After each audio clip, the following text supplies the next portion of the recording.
Hello, good morning. Tara't samahan niyo akong mag-ayos ng kamatis namin. Tingnan nyo to. Yung cherry tomato, sobrang gumagapang na. Pero yan yung mga bunga. So, eto. Kailangan nating talian para hindi siya gumapang. Sobrang dami na, oh. Ubus na nga pala yung pechay namin. So, ngayon, nagpapanibagong mga tanim kami. So, yung ampalaya, andun sa taas yung mga bunga. Pero konti lang kasi, kaya pang ulam muna namin.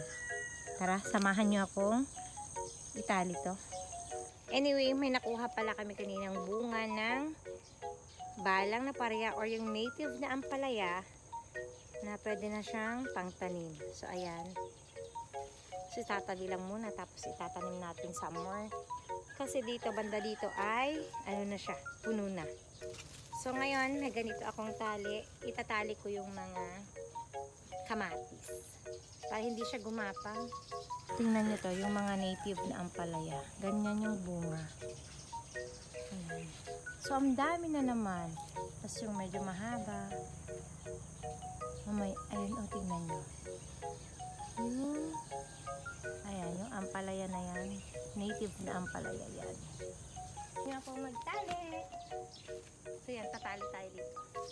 Itatali nga natin yung kamatis para hindi gumapang at hindi masayang yung mga bunga. At ang gamit kong tali dito pala ay nirecycle ko lang. Ito ay ang mga tali na ginagamit sa grocery. Kasi yung tali na ginagamit nila sa box pag namimili tayo. Kinat ko nga lang siya ng hindi ganun kahaba. After that, nagtry naman ako magtali dito. Naglagay nga ako ng stick malapit sa puno ng kamatis. Tapos dun ko nga siya tinatali. Sinubukan ko lang naman. Since marami pa nga ang puno ng kamatis, kailangan kong kumuha ng poste or yung kahoy na akyatan nila. Hahanap nga ako ng ilan dito, kaya pinutol ko na para later on yun yung gagamitin ko. Nung umagang to, maambun-ambun nga, tapos makulimlim. Wala naman sana akong balak mag-garden ngayon. Kaso medyo naboboard ako. Sumilip-silip nga lang ako dun sa puno ng mga ampalaya, tapos naaalibadbaran nga ako dun sa mga kamatis. Masyado kasi silang gapang-nagapang, tsaka walang madaanan. Wildly spread nga kasi yung mga sanga nila. Napapanood ko nga sa mga ibang videos ng kamatis ay kailangang paakyatin. First time ko nga lang to masusubukan. By the way, yung kamatis na yan ay hindi talaga namin tinanim. Yan nga yung tinatawag nating native cherry tomatoes na tumutubo na lang.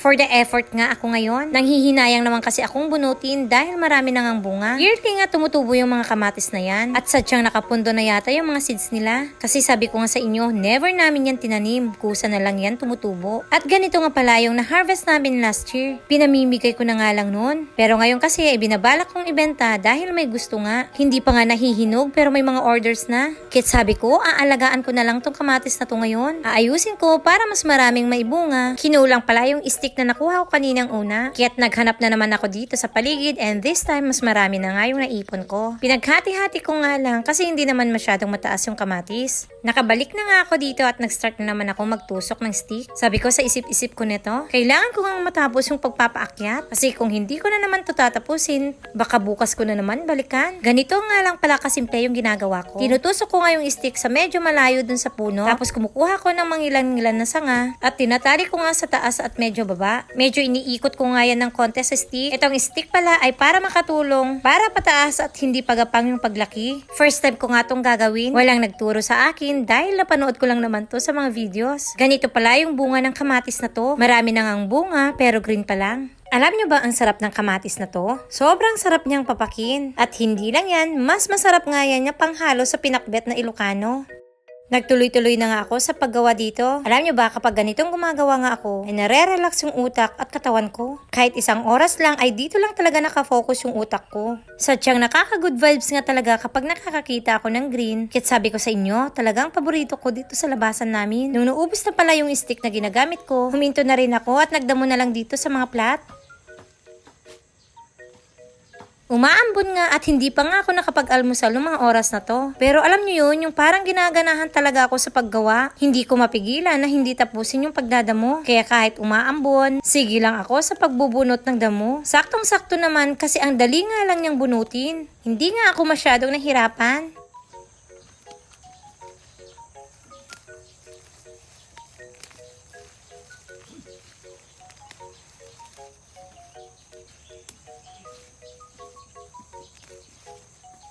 Ayan nga at bare hands nga lang yung ginamit ko at hindi na rin ako gumamit ng itak. O sino ka dyan? Ito nga pala yung ginawa ko kanina. Kung napapansin nyo, medyo balubaluktot, di ba? Parang ang binagyo. Pero sa mga susunod na araw, aayos din yan at didiretso. Accomplishment done. Naging productive na naman yung 2 oras ko. Disclaimer lang po pala, hindi ako expert dahil nagbe-base lang din ako sa mga napapanood ko minsan. So paano guys, balitaan ko na lang kayo ulit na hinog na yung mga bunga. Hanggang dito na lang muna. Maraming salamat sa panonood. Hanggang sa muli. Paalam!